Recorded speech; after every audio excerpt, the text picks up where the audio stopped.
Hello friends, welcome to our channel Satya GS classes. तो चलिए start करते हैं। आज का हमारा टॉपिक है उद्देशिका या प्रस्तावना। ठीक है, सबसे पहले हम जानते हैं कि उद्देशिका को किसने पेश किया, कब पारित किया गया, उद्देशिका का महत्व क्या है और उद्देशिका को लेकर के कौन कौन से क्वेश्चन आज तक एग्जाम्स में पूछे जा चुके हैं। ठीक है, तो 13 दिसंबर 1946 की डेट बहुत इंपॉर्टेंट है, क्योंकि 13 दिसंबर 1946 को पंडित जवाहरलाल नेहरू द्वारा उद्देश्य प्रस्ताव को प्रस्तुत किया गया था। और कहाँ प्रस्तुत किया गया था? संविधान सभा में प्रस्तुत किया गया था। कब किया गया था? तो संविधान सभा के पहले अधिवेशन की 5वीं बैठक में इसको प्रस्तुत किया गया था और 22 जनवरी 1947 को संविधान सभा द्वारा इसे अंगीकृत या स्वीकृत भी कर लिया गया था। ठीक है, फिर क्वेश्चन ये है कि क्या उद्देशिका में संशोधन किया जा सकता है? तो जी हाँ, बिल्कुल किया जा सकता है और किया भी गया है। कब किया गया है? 42वें संविधान संशोधन से। 42वें संविधान संशोधन को आप जानते हैं, इसे मिनी कॉन्स्टिट्यूशन भी कहा जाता है। 42वें संविधान संशोधन से 1976 में उद्देशिका में 3 शब्द जोड़े गए हैं: समाजवादी, पंथनिरपेक्ष और अखंडता। इन 3 शब्दों को जोड़ा गया है और सिर्फ एक ही संविधान संशोधन अभी तक प्रस्तावना में हुआ है। ठीक है, प्रस्तावना भारत को संपूर्ण प्रभुत्व संपन्न, समाजवादी, पंथनिरपेक्ष एवं लोकतंत्रात्मक गणराज्य के रूप में घोषित करती है। प्रस्तावना भारत के नागरिकों को 3 प्रकार के न्याय सुनिश्चित कराती है। ये क्वेश्चन पूछा जा चुका है। कितने प्रकार के न्याय? 3 प्रकार के न्याय: सामाजिक न्याय, आर्थिक न्याय एवं राजनीतिक न्याय। प्रस्तावना संविधान के विधिक निर्वचन में सहायक है, लेकिन इसकी जो प्रकृति है वो न्याय योग्य नहीं है। ठीक है, जस्टिसिएबल नहीं है इसका जो नेचर है। प्रस्तावना में 3 प्रकार के न्याय हैं और 5 प्रकार की स्वतंत्रता का वर्णन है। कौन कौन सी? विचार, अभिव्यक्ति, विश्वास, धर्म और उपासना। ये 5 प्रकार की स्वतंत्रता है और 2 प्रकार की समानता है, प्रतिष्ठा और अवसर की समानता का भी वर्णन है।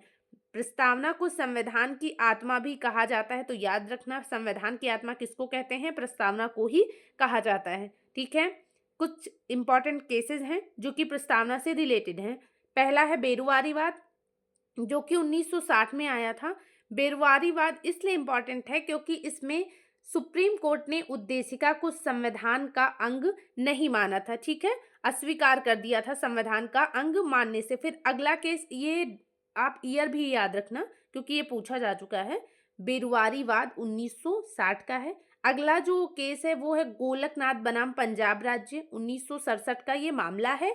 इसमें सुप्रीम कोर्ट ने उद्देशिका को संविधान की मूल आत्मा कहा, लेकिन संविधान का अंग, संविधान का भाग जैसे शब्दों का प्रयोग नहीं किया। ठीक है, अगला केस और मोस्ट इंपॉर्टेंट केस है केशवानंद भारती बनाम केरल राज्य, 1973 का मामला है। इसमें सुप्रीम कोर्ट ने फाइनली संविधान की प्रस्तावना, संविधान की उद्देशिका को संविधान का भाग मान लिया। ठीक है, अगला केस है बोम्मई बनाम यूनियन ऑफ इंडिया, 1994। इसमें सुप्रीम कोर्ट ने पुनः स्पष्ट किया क्या कि प्रस्तावना संविधान का भाग है और पंथ निरपेक्षता संविधान का मूल लक्षण है। ठीक है, अगला है के.एम. मुंशी जी हैं। के.एम. मुंशी जी ने प्रस्तावना को राजनीतिक जन्मपत्री कहा है, तो ये एग्जैक्ट वर्ड याद रखना। राजनीतिक जन्मपत्री किसने कहा है? के.एम. मुंशी ने कहा है। किसको कहा है? तो प्रस्तावना को कहा है।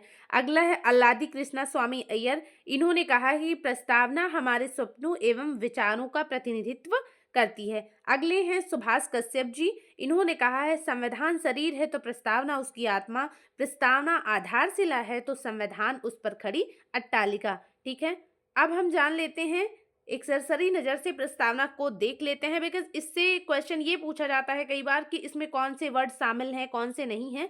तो एक बार हम देख लेते हैं।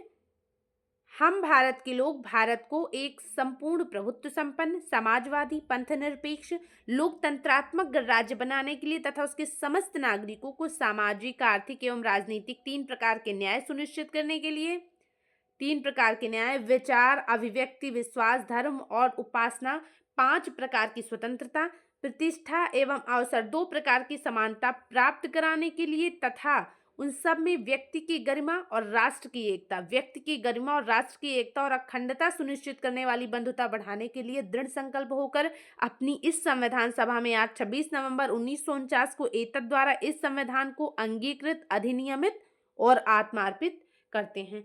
तो ये थी प्रस्तावना को लेकर हमारी क्लास। अगर आपको ये पसंद आती है तो प्लीज़ इसे लाइक और शेयर ज़रूर करें। Thank you so much.